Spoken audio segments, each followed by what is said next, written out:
Hello traders, welcome back. Chapter 1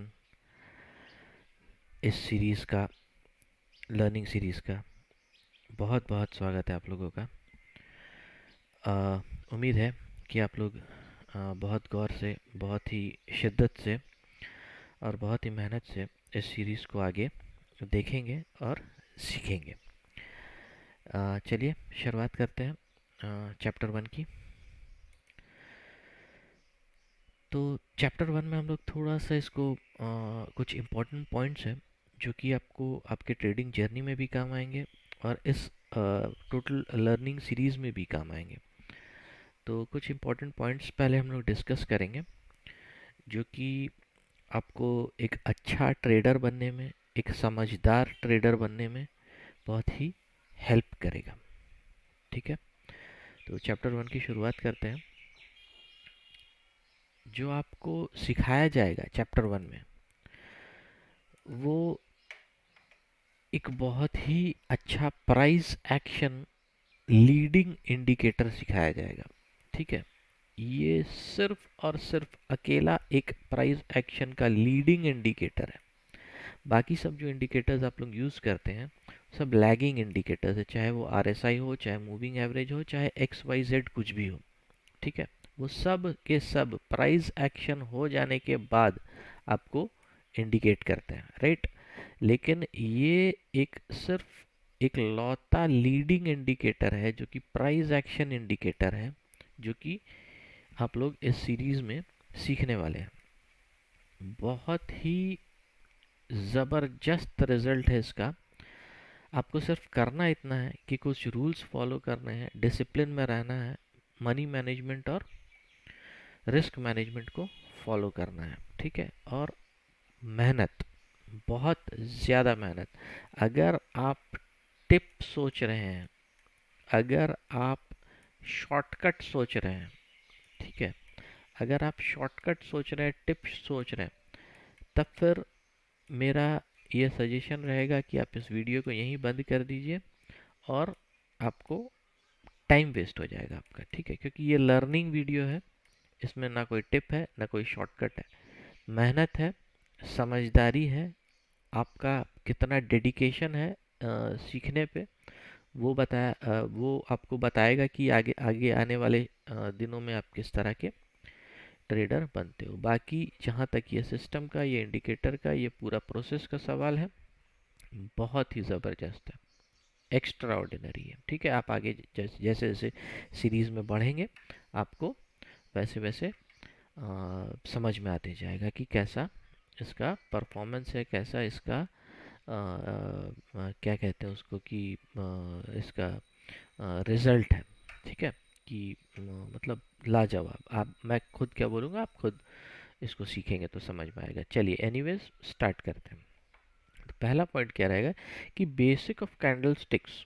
candle sticks का basic और psychology आपको बहुत इम्पॉर्टेंट है आपका ट्रेडिंग जर्नी को स्टार्ट करने के लिए। ठीक है, तो कैंडलस्टिक का आपको आइडिया होना चाहिए, उसकी साइकोलॉजी का आपको आइडिया होना चाहिए, कैंडलस्टिक पैटर्न्स जो जो काम करते हैं मार्केट में उसका आपको आइडिया होना चाहिए, होना ही चाहिए इनफैक्ट। ठीक है, तो आपके ट्रेडिंग जर्नी को बिगिन करने के लिए सबसे पहला स्टेप आपको कैंडलस्टिक, अगर आपको आता है कैंडलस्टिक, वेल एंड गुड, बहुत अच्छी बात है। अगर नहीं आता है तो हमारा कैंडलस्टिक का भी एक पूरा एक सीरीज़ है वीडियोस का, जिसमें 8-10 वीडियोस हैं। वो भी उसको उसको भी आप कंसिडर कर सकते हैं, कांटेक्ट कर लीजिएगा और उसकी डिटेल्स आपको मिल जाएगी। तो कैंडलस्टिक भी आपको, अगर आप बहुत बेसिक हैं तो ठीक है, तो उसको भी आप कंसिडर कर लीजिएगा, उसमें आपको टोटल कैंडलस्टिक का पूरा एकदम ज्ञान हो जाएगा। तो आपको ट्रेडिंग जर्नी बहुत आसान हो जाएगी, फर्स्ट स्टेप आपका कंप्लीट हो जाएगा। और अगर आपको आता है तो वेल एंड गुड, बहुत अच्छा। आगे आने वाले समय में इस लर्निंग सीरीज में आपको बहुत हेल्प होने वाली है। बैक टेस्टिंग, जो भी हम लोग सीखेंगे उन कॉन्सेप्ट्स को बैक टेस्टिंग करना बहुत इंपॉर्टेंट है। यहाँ पे देख लिए, मैंने समझा दिया, दूसरे दिन जाके लाइव मार्केट में जय श्री राम बोल के कूद जाओ, वैसा गलत बात है। ठीक है, आपको बैक टेस्ट करना है, लाइव मार्केट में फॉरवर्ड टेस्ट करना है और आफ्टर मार्केट शाम में बैठ के बैक टेस्ट करना है, जो भी कंसेप्ट हम लोग सीखेंगे। ठीक है, क्या होगा कि इस प्रोसेस से आपका आईज ट्रेन होगा। ठीक है, जो जो पैटर्न्स रिपीट होते हैं मार्केट में। मार्केट क्या होता है? मार्केट जो हम लोग एनालिसिस करते हैं, वो एनालिसिस एक्चुअली होता क्या है? हिस्टोरिकल डेटा पे जो पैटर्न बने हुए हैं, उन्हीं पैटर्न्स को हम स्टडी करके देखते हैं कि सेम पैटर्न अगर आज की डेट में बन रहा है तो वो उसी तरह से काम कर रहा है कि नहीं जैसा पिछली बार किया था, है ना। उसी को टेक्निकल हिस्टोरिकल डेटा को हम लोग देखते हैं। तो रिपीटेबल पैटर्न्स जब आपको दिखेंगे बार बार बार बार बैक टेस्टिंग के टाइम में, तो आपकी आईज ट्रेन हो जाएगी। ठीक है, जो आईज ट्रेन हो जाएगी तो जैसे ही पैटर्न बनेगा आपको तुरंत समझ में आएगा कि इस जगह पे ये पैटर्न बना है, मेरे को यहाँ पे इस तरह का ट्रेड करना है। वो ऑटोमेटिकली आपके दिमाग में आ जाएगा। जितना आप बैक टेस्टिंग करोगे, जितना आप प्रैक्टिस करोगे लाइव मार्केट में, जितना ऑब्जर्व करोगे, आफ्टर मार्केट जितना बैक टेस्टिंग करोगे। ठीक है, तो ये बैक टेस्टिंग बहुत ही इंपॉर्टेंट है। Minimum 50% return on capital monthly, मैं मंथली की बात कर रहा हूँ, पूरे महीने 22 ट्रेडिंग दिन, 22 ट्रेडिंग डेज इन जनरल होते हैं एक महीने में। ठीक है,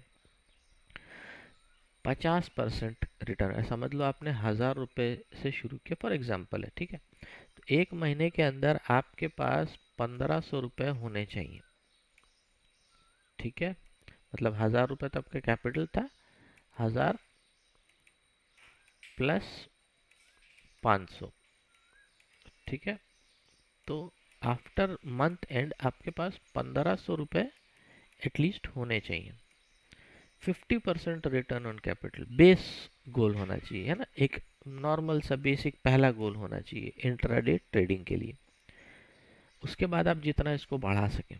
ठीक है, लोग ये जो सीरीज़ आपको आप आए हैं सीखने के लिए, लोग इसको सीख के 500% कैपिटल रिटर्न ऑन कैपिटल निकाल रहे हैं महीने की। 500%, can you believe that? 500% return on capital monthly. तो 50% तो मिनिमम गोल होना चाहिए सीखने के बाद। ठीक है, तुरंत नहीं, सीखने के बाद सीखिए, प्रैक्टिस कीजिए, बैक टेस्टिंग कीजिए। जब ट्रेडिंग शुरू करेंगे तो पहला गोल आपका 50% मंथली होना ही चाहिए। अगर इससे नीचे है तो आपको और मेहनत करने की ज़रूरत है। ठीक है, तो 50% return on capital monthly basis पे होना चाहिए। दूसरा क्या है? सबसे पहले स्टॉप लॉस को प्रोटेक्ट करने की कोशिश कीजिए। यहाँ लोग उल्टा करते हैं, यहाँ लोग अनरियलिस्टिक टारगेट को अचीव करने की कोशिश करते हैं। ठीक है, जो कि टारगेट मतलब अनरियलिस्टिक है। स्टॉक चल रहा है 50 रुपये पे, आप सोच रहे हैं कि मैं 5,000 के लिए रुकूंगा। ये अनरियलिस्टिक टारगेट है ना। कहाँ 50 रुपये, कहाँ 5,000 रुपये जाएगा, ऐसा बात नहीं है। वो फिर पोजिशनल या इंट्राडे में अनरियलिस्टिक टारगेट है ना ये। 5,000 छोड़िए, 500 के लिए। ठीक है, तो वो अनरियलिस्टिक है। उसमें आप लोग सपना देखते हैं कि यहाँ से यहाँ पहुँच जाए, वैसा नहीं होता है। ठीक है, एक प्रॉपर टारगेट होना चाहिए, एक प्रॉपर स्टॉप लॉस होना चाहिए, और वो स्टॉप लॉस को प्रोटेक्ट करना हमें सीखना है। अगर आप स्टॉप लॉस को प्रोटेक्ट कर लिए तो समझ लीजिए कि आप अपने टारगेट्स को अचीव कर लिए। टारगेट्स मतलब क्या? ये 50% रिटर्न ऑन कैपिटल मंथली। ठीक है, तो स्टॉप लॉस को प्रोटेक्ट करना सीखना है। स्टॉप लॉस अगर प्रोटेक्ट हो गया, प्रॉफिट अपने आप खुद ब खुद आएगा। और हम लोग यहाँ पे बड़े बड़े टारगेट्स के लिए तो एम करेंगे ही, वो बात की बात है, वो फिर आगे जाके जब आपको एक्सपीरियंस होगा तब। लेकिन फ़िलहाल हम लोग हमेशा याद रखेंगे कि हमारा स्टॉप लॉस प्रोटेक्ट होना चाहिए। अगर स्टॉप लॉस प्रोटेक्टेड है तो आपको प्रॉफिट 100% मिलेगा। ठीक है, हमेशा पहला ध्यान आपका स्टॉप लॉस प्रोटेक्ट करने में होना चाहिए, बहुत ज़रूरी है। ठीक है, क्योंकि अगर कैपिटल रहेगा, स्टॉप लॉस आपका प्रोटेक्टेड रहेगा, आपका कैपिटल अगर सेफ रहेगा, मार्केट में आप उतना ज़्यादा टाइम बिता पाओगे। और जितना ज़्यादा टाइम आप मार्केट में बिता पाओगे उतना ज़्यादा आपको एक्सपीरियंस होगा, और जितना ज़्यादा एक्सपीरियंस होगा आपका विनिंग प्रोबेबिलिटी उतना ज़्यादा बढ़ जाएगा। ठीक है, तो हमेशा स्टॉप लॉस के ऊपर पहले ध्यान देना है। ट्रेड लेने से पहले आपको पता होना चाहिए कि आपका स्टॉप लॉस कितना है। अगर मतलब आपका रिस्क रिवॉर्ड में आ रहा है कि मतलब स्टॉप लॉस भी ऐसा नहीं होना चाहिए कि अब आपका मतलब कुछ भी स्टॉप लॉस है ना, कि यहाँ पे समझ लीजिए आपने 500 रुपये पे ट्रेड लिया, ठीक है, आपका एंट्री है, और आपका सपोज स्टॉप लॉस 200 रुपये है। ये कोई मतलब वाला बात थोड़ी हुआ, राइट? मतलब कुछ कुछ तो होना चाहिए ना स्टॉप लॉस और एंट्री के बीच में, मतलब कुछ तो सेंस बनना चाहिए। वो हम लोग सीखेंगे इस आने वाली जो सीरीज़ है पूरी, जो अभी आप लोग आए हैं इसको सीखने के लिए, तो उसमें हम लोग सीखेंगे कैसे स्टॉप लॉस लगाना है, कैसे टारगेट कैसे किया, तो सब चीज़ सीखेंगे। तो एनीवेज, तो वो स्टॉप लॉस प्रोटेक्ट आपका रहना चाहिए, उस पर आपका पहला ध्यान होना चाहिए। ठीक है, चलिए अभी यस नेक्स्ट पॉइंट्स क्या है? साइकोलॉजी और sentiment of the participants of the market, है ना? क्या है? One can find the psychology and sentiment of the participants of the market by learning and practising the concepts of this most trusted and powerful indicator. इससे इस indicator को सीखने के बाद आपको फ़ायदा क्या होगा? आपको फ़ायदा ये होगा कि जो ट्रेडर्स हैं उनकी साइकोलॉजी और सेंटिमेंट्स का आपको पता चलने लग जाएगा। ठीक है, उसकी साइकोलॉजी क्या है, उसके सेंटिमेंट्स क्या हैं, बेयरिश हैं, बुलिश हैं, वो क्या सोच रहे हैं, है ना, प्रोबेबिलिटी क्या है, वो सब आपको पता चलने लग जाएगा। कब पता चलने लग जाएगा? जब आप प्रैक्टिस करेंगे, जब आप सीखेंगे उसको और प्रैक्टिस करेंगे कॉन्सेप्ट्स को। ठीक है, तो ये आपको पता चलने लग जाएगा, लेकिन शर्त है कि आपको लर्निंग बहुत ज़रूरी है और प्रैक्टिस, बहुत प्रैक्टिस करना होगा कॉन्सेप्ट्स को। ठीक है, तब जाके आपको सब चीज़ आराम से चार्ट पे दिखने लगेगा, आपको पता चलने लगेगा कि ऐसा हो सकता है। ठीक है, और ऐसा होते हुए आप देखेंगे उस पर, तो आपको और कॉन्फिडेंस आएगा। ठीक है, फिर क्या होता है? नॉलेज ऑफ कैंडल स्टिक्स और प्राइस एक्शन, है ना, along with this indicator is a deadly combination. मतलब ये जो कैंडल स्टिक आपको अगर आइडिया है, प्राइस एक्शन का अगर आपको आइडिया है, तो ये इंडिकेटर के साथ अगर आप उसको कंबाइन करेंगे तो बहुत ही डेडली कॉम्बिनेशन बनेगा। मतलब इतना इजी हो जाएगा ट्रेडिंग आपके लिए कि आप सोच नहीं सकते। ठीक है, तो हमेशा याद रखिएगा कैंडलस्टिक का नॉलेज और प्राइस एक्शन का नॉलेज पहले होना चाहिए आपको। ठीक है, और उसके बाद फिर आप आगे की वीडियोस देखिए, तो आपको बहुत मज़ा आएगा। दोनों का कॉम्बिनेशन बहुत तगड़ा कॉम्बिनेशन। कुछ रूल्स हैं जो मैं आने वाली वीडियोस में आपको बताऊंगा, आने वाली लर्निंग वीडियोस में आपको बताऊंगा, जो कि स्ट्रिक्टली आपको फॉलो करने हैं। अगर रूल्स से आप मिस हो गए, अगर रूल्स आपने फॉलो नहीं किए, तो फिर बहुत मुश्किल है। ठीक है, आपको रूल्स फॉलो करने होंगे, आपको डिसिप्लिन में रहना होगा। ठीक है, तब जाके आप एक अच्छे सक्सेसफुल ट्रेडर बन सकते हो। तो कुछ रूल्स है जो आप नोट करेंगे, आने वाले लर्निंग वीडियोस में मैं आपको बताऊंगा। आप अपने अपने जो भी नोट्स बना रहे हैं उसमें आप नोट कर सकते हैं, और वो रूल्स आपको फॉलो करने हैं।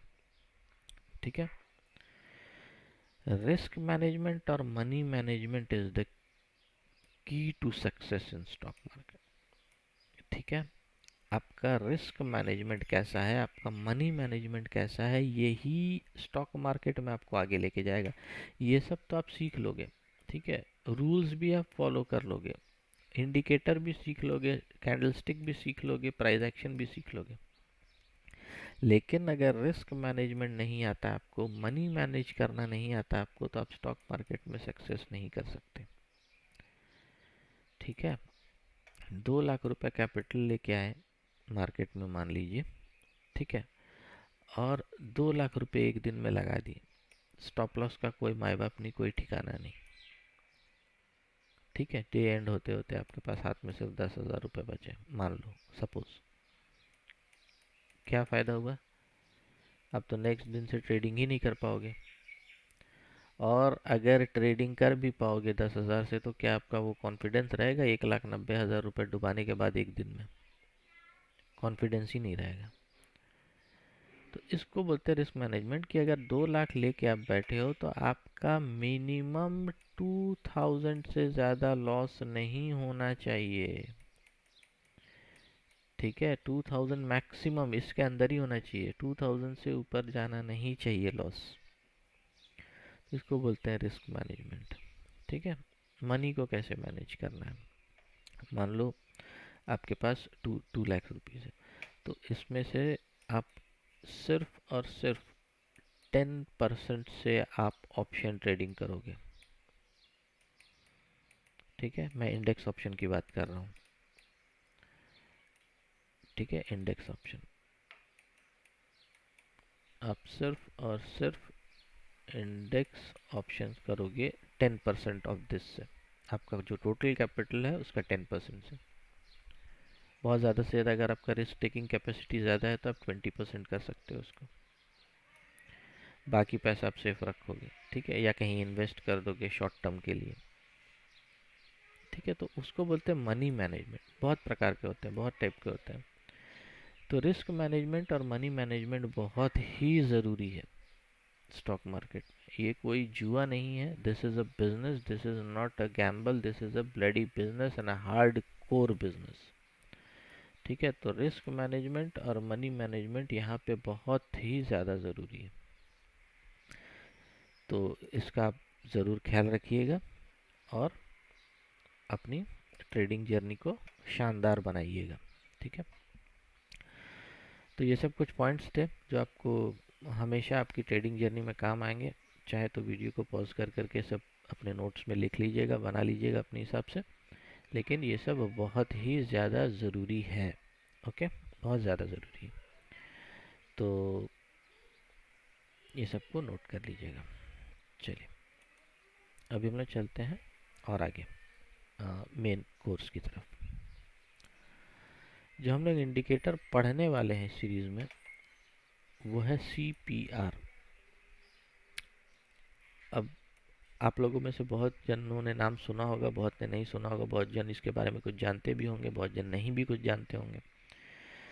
तो मैं इसको बताने की आपको इस सीरीज़ में कोशिश करूँगा, और डिटेल में कोशिश करूँगा, है ना, ताकि, और बहुत ही इजी लैंग्वेज में कोशिश करूँगा कि बहुत ही इजी लैंग्वेज में आपका सॉरी, आपका माइंड में ये चीज़ सेट हो जाए। तो व्हाट इज़ CPR? CPR का फुल फॉर्म होता है central pivot range, widely known as CPR। Short form में इसको CPR बोलते हैं। इसका फुल फॉर्म होता है सेंट्रल पिवट रेंज। इसको आप इंट्राडे में भी यूज़ कर सकते हो, स्विंग और पोजिशनल में भी यूज़ कर सकते हो। बहुत अच्छा काम करता है, यकीन मानिए, बहुत बहुत सॉलिड काम करता है।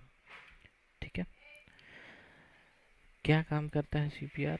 सपोर्ट और रेजिस्टेंस का काम करता है, बहुत तगड़ा सपोर्ट और रेजिस्टेंस का काम करता है CPR इंडिकेटर। ठीक है, आपको क्या क्या पता चलेगा? ये आपको ट्रेंड बताएगा। ठीक है, ये आपको ट्रेंडिंग और साइडवेज मार्केट का आइडिया दे देगा। लोग यहीं फंसते हैं ना, उनको ट्रेंड ही नहीं पता होता है। हम लोग बोलते हैं trend is your friend, but हम लोग ट्रेंड से दोस्ती ही नहीं कर पाते हैं। तो ये आपको दोस्ती करवा देगा ट्रेंड से। आपको पता चलने लगेगा ट्रेंड क्या है, ट्रेंडिंग डेज क्या है, साइडवेज डेज क्या है, साइडवेज मार्केट क्या है, ट्रेंडिंग मार्केट क्या है, सपोर्ट कहाँ है, रेजिस्टेंस कहाँ है, ये सब आपको चार्ट पे दिखने लगेगा। ठीक है, एक एडवांटेज क्या है, चूंकि मैंने आपको स्टार्टिंग में बताया कि ये एक लीडिंग इंडिकेटर है ना, ये एक लीडिंग इंडिकेटर है। तो लीडिंग इंडिकेटर का फ़ायदा होता है कि ये फोरकास्टिंग ऑफ ट्रेंड, मतलब आपको फोरकास्ट कर देगा, आपको पहले ही बता देगा कि किस दिशा में जा रहा है मार्केट, मार्केट की दिशा और दशा क्या है, ये पहले ही आपको बता देगा, फोरकास्ट कर देगा। तो आप अच्छा एक प्रॉफिटेबल एंट्री बना के अपना ट्रेड एग्जीक्यूट कर सकते हैं। ठीक है, तो ये सब इस अभी आने वाली सीरीज में हम लोग सीखेंगे और भी बहुत कुछ। ये तो जस्ट एक इंट्रोडक्शन है आपके लिए जानने के लिए। ठीक है, इसका बहुत ही अच्छा फ़ायदा आप उठा सकते हैं। तो क्या है सीपीआर? सेंट्रल पिवट रेंज है, इंट्राडे के लिए भी यूज़ कर सकते हैं, स्विंग और पोजिशनल के लिए भी यूज़ कर सकते हैं। हम लोग इस सीरीज़ में हमारा मैक्सिमम जो फोकस रहेगा वो इंट्राडे पे रहेगा। ठीक है, सपोर्ट और रेजिस्टेंस आप आराम से आइडेंटिफाई कर सकते हो मार्केट का, मार्केट की ट्रेंड को, ट्रेंडिंग मार्केट, साइडवेज मार्केट, वो सब फोरकास्ट कर सकते हो। ठीक है, ट्रेंड को पहले ही फोरकास्ट करके अपनी प्रॉफिटेबल एंट्रीज बना सकते हो। स्टॉप लॉस आपको पता रहेगा, टारगेट आपको पहले ही पता रहेगा। ठीक है, तो ये सब आप कर सकते हो। सॉरी।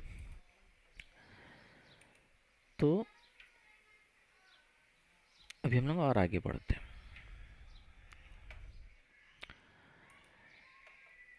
अभी who and how can we use this levels?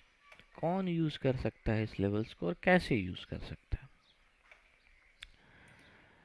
तो सेंट्रल पिवट पॉइंट क्या होता है? Is an average price that is calculated using previous high, low and close.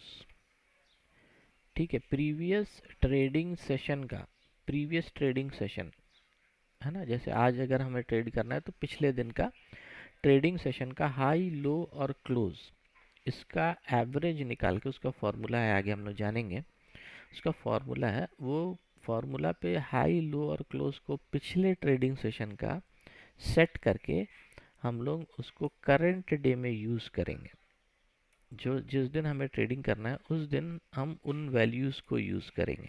ठीक है, और उसको हम लोग उस पर हम लोग ट्रेड इनिशिएट करने की कोशिश करेंगे, मार्केट को समझने की कोशिश करेंगे। ठीक है, तो वो सेंट्रल पीवट पॉइंट क्या है? तो वो एवरेज है प्राइस का पिछले ट्रेडिंग सेशन के हाई, लो और क्लोज का। ठीक है, फॉर्मूला आगे आपको पता चल जाएगा, जिस पे हम लोग ट्रेड करेंगे करंट डे, जिस दिन ट्रेड करना है उस दिन का हम लोग ट्रेड उन्हीं वैल्यूज़ पे इनिशिएट करने की कोशिश करेंगे।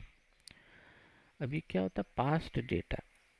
तो पास्ट डेटा पे अगर ये रेंज बना है, अगर ये इंडिकेटर बना है, तो हिस्टोरिकल डेटा पे बना है और वो चेंज नहीं होता है, fix for all time frames. ठीक है, चूँकि पिछले दिन के हाई, लो और क्लोज पे बना है, तो ये आज के दिन, जिस दिन हम लोग ट्रेड कर रहे हैं, उस दिन चाहे मार्केट ऊपर जाए, नीचे जाए, साइडवेज जाए, ये चेंज नहीं होगा, ये फिक्स रहेगा किसी भी टाइम फ्रेम में। आप इसको देख लीजिए, आप मूविंग एवरेज को लगाइएगा, मान लीजिए आपने 20 पीरियड की मूविंग एवरेज लगाई है, आप उसको 5 मिनट में देखिएगा, वो अलग एक प्राइस पॉइंट बताएगा। आप 15 मिनट में देखिएगा उसको चेंज करके, वो एक अलग प्राइस पॉइंट बताएगा, है ना, अलग अलग। फिर 1 घंटे के टाइम फ्रेम में देखिएगा 20 मूविंग एवरेज, अलग आपको प्राइस पॉइंट बताएगा। लेकिन सीपीआर में ऐसा नहीं है, ये एक बार बन गया सो बन गया, ये दिन भर आपका ऐसे ही रहेगा, फिक्स रहेगा, चेंज नहीं होगा। ठीक है, तो ये इसका फ़ायदा है, आपको कंफ्यूज नहीं करेगा, दिन भर यही आपको लेवल्स मिलेंगे, उसमें आपको अपने ट्रेड्स को ढूंढना है। ठीक है, बहुत ही डायनेमिक सपोर्ट और रेजिस्टेंस, जैसे मैंने आपको बताया, बहुत ही तगड़ा सपोर्ट और रेजिस्टेंस का ये काम करता है। ठीक है, कैसे यूज़ करना है उसी के लिए हम ये सीरीज़ बनी है, उसको हम लोग देखेंगे आगे। अभी अलग अलग ट्रेडर्स का अलग अलग टाइम फ्रेम होता है इसको देखने का। ठीक है, सीपीआर को देखने का। तो सीपीआर डेली पे भी कैलकुलेट होता है, वीकली पे भी कैलकुलेट होता है, मंथली पे भी कैलकुलेट, ईयरली पे भी कैलकुलेट होता है, आपका ट्रेडिंग स्टाइल पे डिपेंड करता है।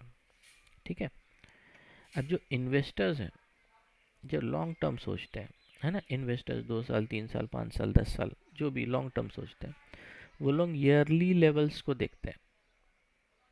ठीक है, yearly levels, yearly CPR levels को देखते हैं। जो पोजिशनल ट्रेडर्स हैं, जिनका कुछ महीनों का ट्रेड्स होता है, ठीक है, वो मंथली लेवल्स को देखते हैं। थोड़ा सा पोजीशन बनाए, 2, 4, 5, 6 महीने, 10 महीने, और हट गया, तो वो मंथली लेवल्स को देखते हैं। ठीक है, और इनफैक्ट देखना चाहिए, ऐसा बोलूँ तो सही रहेगा। ठीक है, जो इन्वेस्टर्स हैं वो उनको ईयरली लेवल्स देखना चाहिए, जो पोजिशनल हैं उनको मंथली लेवल्स देखना चाहिए, और जो स्विंग ट्रेडर्स हैं जो कि कुछ दिन, 10 दिन, 15 दिन, 20 दिन मैक्सिमम, तो उनको वीकली लेवल्स देखना चाहिए। ठीक है, लेवल्स कैसे निकालना है, क्या करना है, सब आस्ते आस्ते बताएंगे, सब पहले नोट कर लीजिए। ठीक है, और जो इंट्राडे ट्रेडर्स हैं, जो इंट्राडे ट्रेडर्स हैं उनको जो मतलब जो दिन को सुबह 9:30 बजे से 3:30 बजे तक ट्रेड करते हैं, उनको इंट्राडे लेवल मतलब एक दिन प्रीवियस डे का सिर्फ डेटा ले लेंगे तो उनका काम आ जाएगा। ठीक है, तो वीकली लेवल्स, तो यहाँ पे प्रीवियस वीक का डेटा लेना होगा। पोजिशनल में मंथली, ठीक है, मंथली पिछला मंथ का डेटा या पिछले कुछ मंथ का डेटा, वीकली में पिछले कुछ वीक का डेटा या पिछले वीक का डेटा, जो भी है हम लोग आगे देखेंगे। और इन्वेस्टिंग में ईयरली डेटा।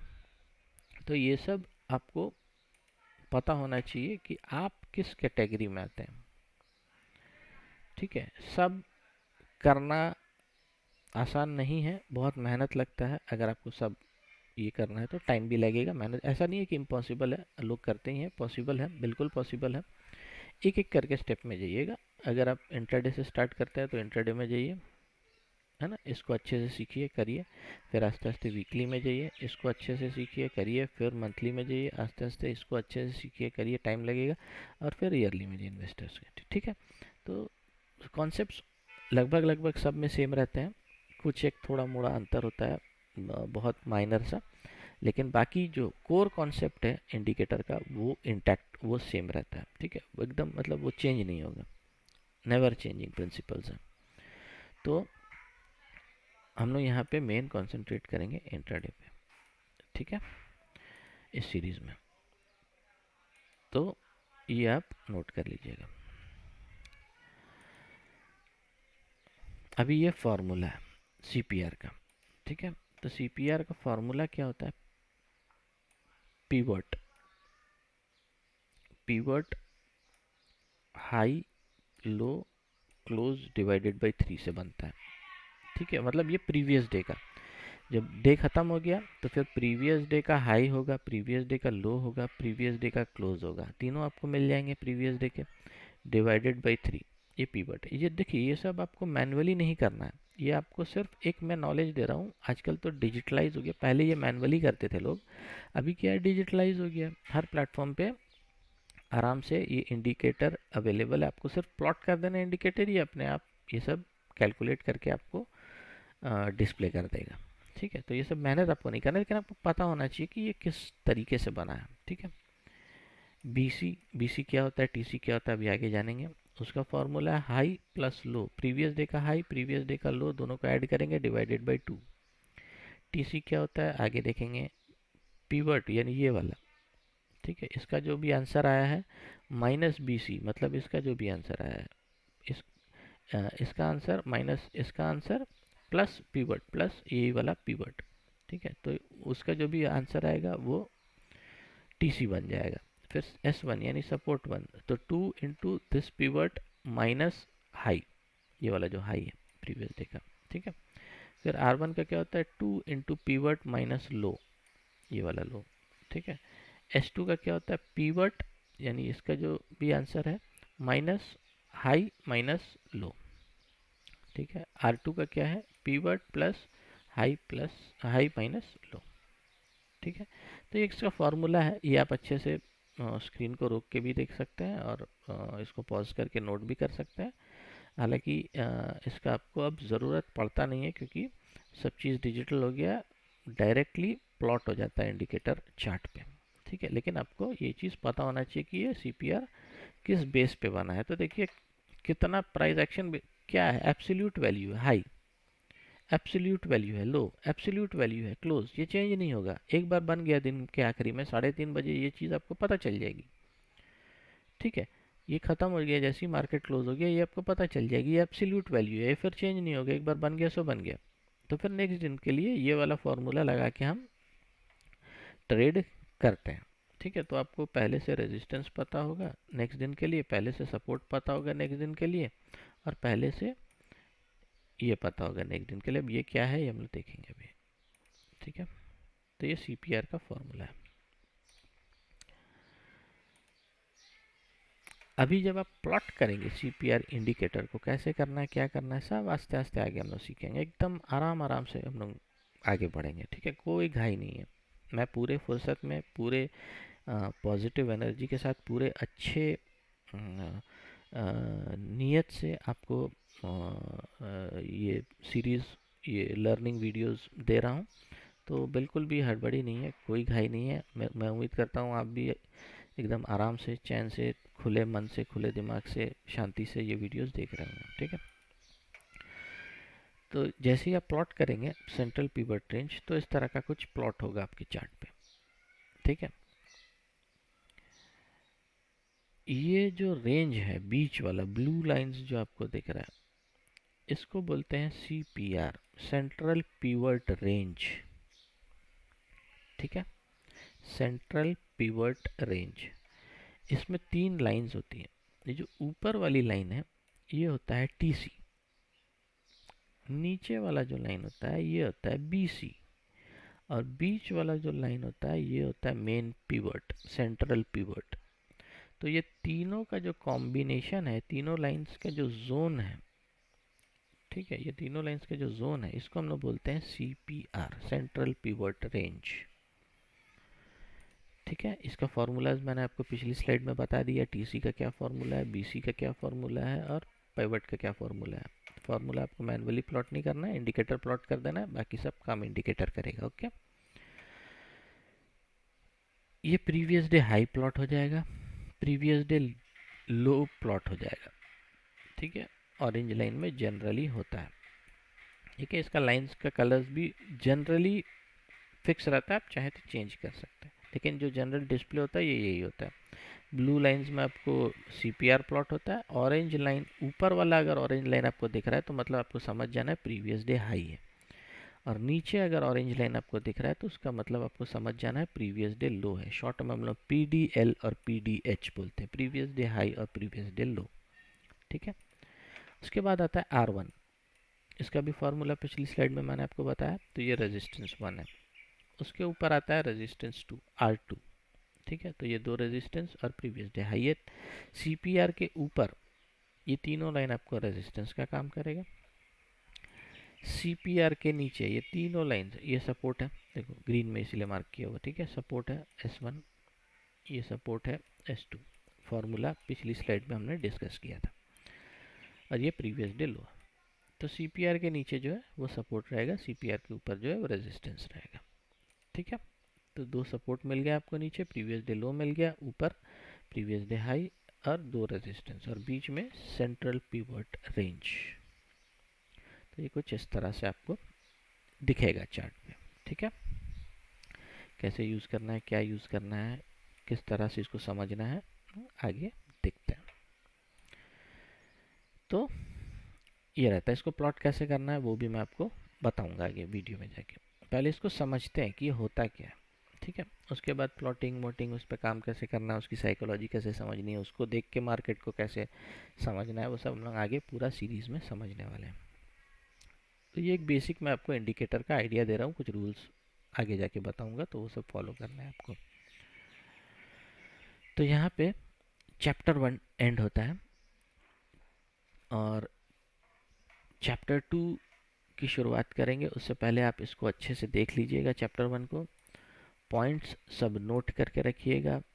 ठीक है, जो जो आपको बताया गया है एकदम शिद्दत से उसको फॉलो करना है आपको, और उसको समझना है। क्या क्या मैंने बोला है उसको गौर से समझना है, आपके अच्छे के लिए ही बोला है जो भी बोला है, और मेरे जो ट्रेडिंग एक्सपीरियंस है उसके हिसाब से मैंने आपको गाइड करने की कोशिश की है। ठीक है, तो उम्मीद है यहाँ तक आपको सब चीज़ समझ में आ गया होगा। अब हम लोग मिलते हैं आगे आने वाले लर्निंग वीडियोस में, दैट इज़ चैप्टर 2 में, और फिर आगे हम लोग इसको कंटिन्यू करेंगे। Thank you so much.